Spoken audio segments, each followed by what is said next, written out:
my paper outline with where we're planting what, which I don't really need that right now. What's most important, if I can find it in here, is our planting times, you know, like what month or what date. So Mike found this awesome program on the computer. Who's it by? Let me find my glasses.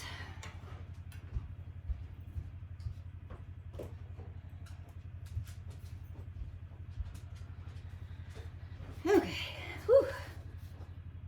It's Garden Planner. I'm gonna have him link the website below. It is a subscription. I don't know how much it is, but I can add that in once I find out from him. And it's just like a yearly whatever. And what you do is you plug in your stuff that you want to grow, and it gives you the dates. So it gives you the sow indoors date, it gives you a sow or plant outside date, and then a general harvest date. So what he does is everything that we're going to plant, he'll go in and put this in and then print it out. This one here is for my tea garden. He does that one separately, you know, instead of with all the vegetables and everything, my tea garden stuff. So I will definitely need that. And then I should have a big list of all our garden stuff. Like I was saying earlier, Valentine's Day is our big seed starting time. So it's time to get planting, and it's definitely very exciting. All right, so I got all that together, what I'm gonna need. And whew, let's see, is this my vegetable one? Yeah. Okay, anyway, we use these photo containers, I think is what they're called. That's what we keep our seeds in, and it has worked for us for years now.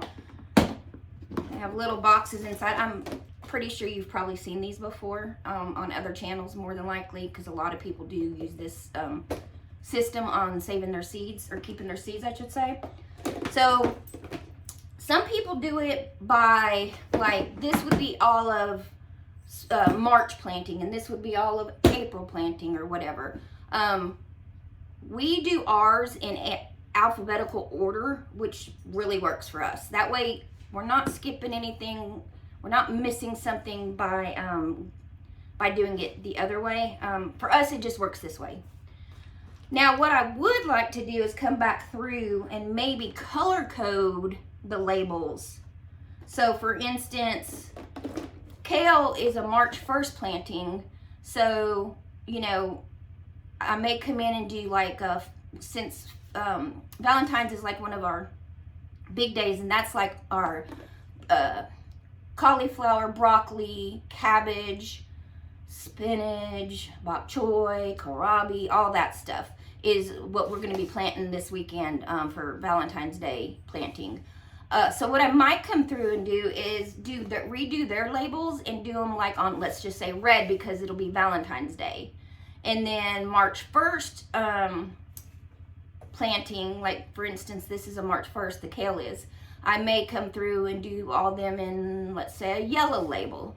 And still keep them in alphabetical order, but be able to open the case and kind of visually see which ones I need to pull out for which planting date that we're doing. So that's an idea that I might end up getting to. So now, of course, I am going to need to add some more in and kind of rearrange it a little bit, because we started planting celery, which we don't have a container for that specific. The colored one here, because you can also get them in colors.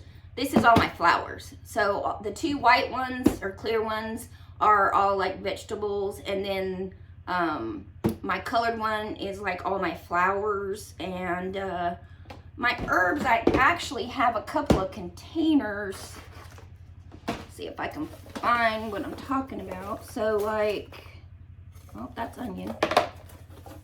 So like we had gotten this from Haas Tools a while back. So like a lot of my Haas Tools herbs, I just put into this box here. And then I think I actually have, let's see, in this one, at the end of it, I think I had, yeah, I did. I had like herb garden and tea garden boxes. But since I'm adding to those also, and I need some of these to add for new things that we're adding to it, I may end up moving my tea garden and my herb stuff to my colored one because I still have plenty of room in that one. So yeah, so I may end up doing that. So anyway, I'm just going to go through my list here and look through what needs to be planted for Valentine's Day. Our frost date is April 15th. You can look up your frost date and planting guides. There's free ones if you don't want to use this one that we have to use. So our first frost date is April 15th.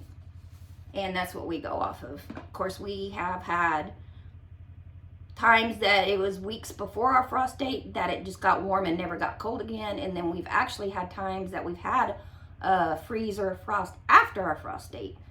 And what we do for that is we just cover them up. So, but anyway, so this is just seed starting, and we will seed start them out in the greenhouse. We do have heating mats. I just got them off of Amazon. I can probably link them below. And we also have a heater for in there for like overnights. It is made for a greenhouse, safe for a greenhouse. And we make sure it's in the middle of the floor, not near anything safe-wise. You know, we're really safe about that. So, all right, anyways, enough babbling on. I'm going to go through my list and I'm going to start pulling seeds and put them to the side so that when Mike's off this weekend, we can just grab them and start. So, all right.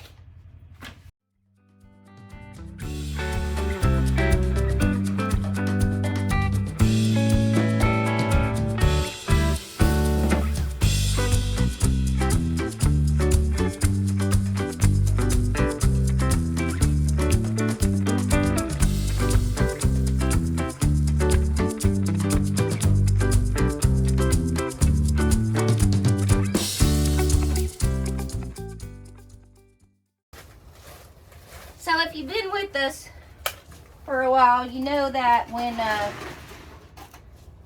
we do our seed starting, like I said, I'll post our other videos that we've done because we're not going to go into detail today, but we do boil water and put it into our into a bucket with our seed starter. And that's something that we've always done and we'll continue to do. Instead of individual labels, we started doing this also. It was just taking tape, running it along the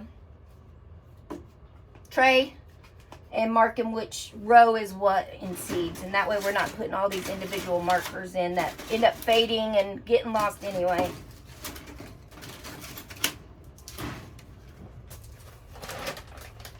So I don't know if I said this earlier or not, but we use the Jiffy organic seed starting mix, and this is what we've used forever since we started gardening. Yep. And we used to get it at one of the big box stores, but for some reason they're not carrying it anymore. They're only carrying it at the Miracle Grow. I can't say it. Miracle Grow. Thank you. A brand. So we did end up having to order this off of Amazon. Yeah. So. And like I said, so we boil water and we mix it in with the seed starter. That's to help kill off anything that might be in there. And number two, it has the soil nice and warm and wet for when we put the seeds into it. So, all right, so we've got two of our trays that we had enough cells for filled up. Do you want to show them how we mark the front of it? Yeah. So it just marks the front of it on what's in each row, which makes it easier for us. So he's going to get to start planting, and what I'm going to do is we're going to use the bigger cells to start our peppers because they are going to be growing for a lot longer period of time before they go out, like months actually. So I'm gonna get these separated out and into a tray for him. And yeah, we're gonna get this done.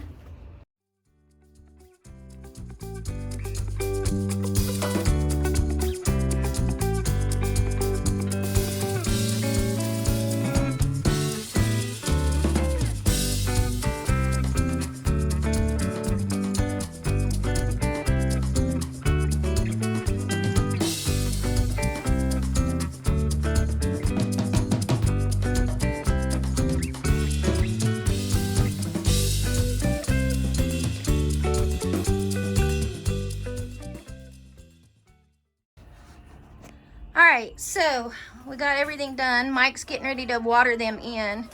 This is a cheap little thing for you. Water bottle, a few holes poked in the top. Makes it great for little baby seedlings. So over here we have all our onions and leeks. They're no longer on the heat mats due to the fact that they've already sprouted. So we've got all the ones that we seeded today on the heat mats, and I will link those down below.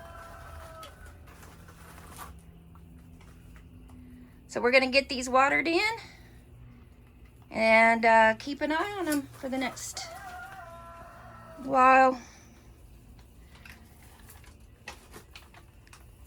Thanks for coming along, and we'll see you next time. Bye, guys.